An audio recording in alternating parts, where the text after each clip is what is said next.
let's have a look at problem 148. We're calculating all kinds of cash flow. The first three parts are just review of what we've already learned in previous problems, so I'm going to jump right into them.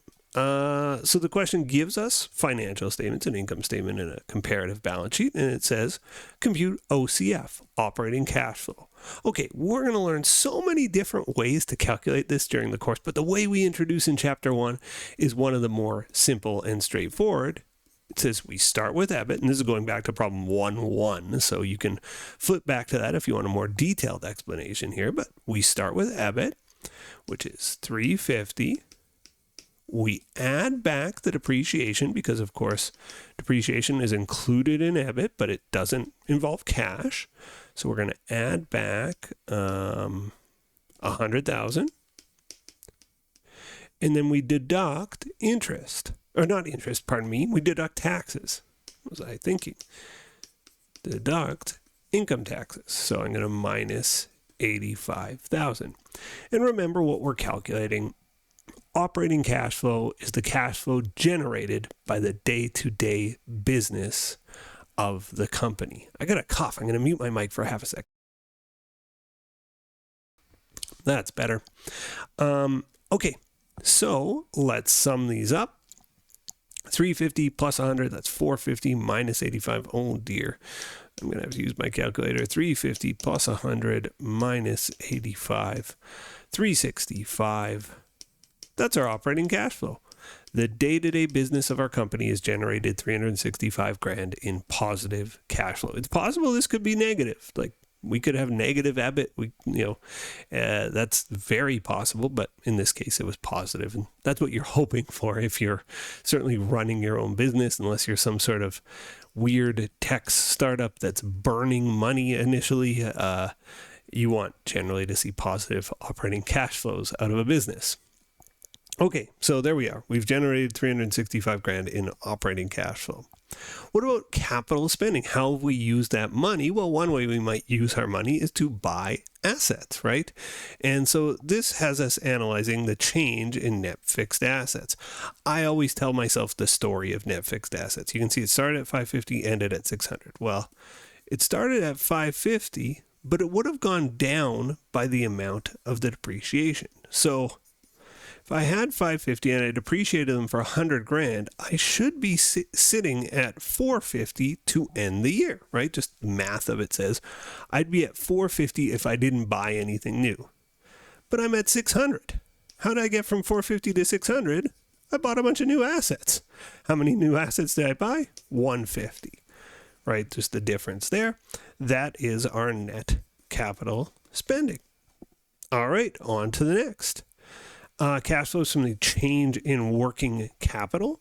So this is working capital is the difference between current assets and current liabilities. So for 2028, our working capital is 503 minus 235, current assets minus current liabilities. It is 268. For 2029, and this is our working capital, I'm just calculating there, 785 minus 387, just the difference there. 398. So our working capital went from 268 to 398. Our change in working capital was a positive here, 398 minus 268. A positive 130. Our working capital went up by 130K. Okay, so we've solved the first three. Just reminding you what's happening here. Operating cash flows from the day-to-day business. Our day-to-day business generated $365,000 in positive cash flow. Net capital spending is us buying fixed assets. We bought $150,000 in fixed assets. And change in net working capital, probably the trickiest of the three to explain. If your working capital needs go up, it means it's actually negative for your cash flow. Just like capital spending, you're buying fixed assets. Well, that's negative cash flow. Working capital increasing as it did here, also negative cash flow. I'm going to mute my mic for another half second. Okay, Let's continue on to cash flow to creditors. So this involves debt, right? It's debt repayments, interest payments. That's really what we're looking at. So debt repayments and interest payments. Let's take a look at what happened here. So I have long-term debt that went from 575 to 610. Oh no, there's not a debt repayment. My debt's going up. Let's take a look at our interest. Our interest is 50. Okay, so we've actually got some work to do. This is more challenging. If debt went down, it's actually really easy. You just say, oh, well, how much did debt go down? That's a repayment. Well, debt going up is like a negative repayment. It's new borrowing. So I didn't give cash to my creditors. I got cash from my creditors, right? They gave me or loaned me $35,000. But I also had to pay off $50,000 in interest. Now that is being paid back. So $35,000 coming in from my creditors minus $50 going back to my creditors gives me cash flow to creditors of just $15,000. Again, I want to stress this one because it can be a little confusing. My long-term debt went up. If it went down, it means I'm paying it back, right? Your debt goes down because you paid it back. Your debt goes up, you're borrowing money. So this isn't cash flow to creditors, this 35. This is cash flow from creditors. So I have $35K coming in from my creditors.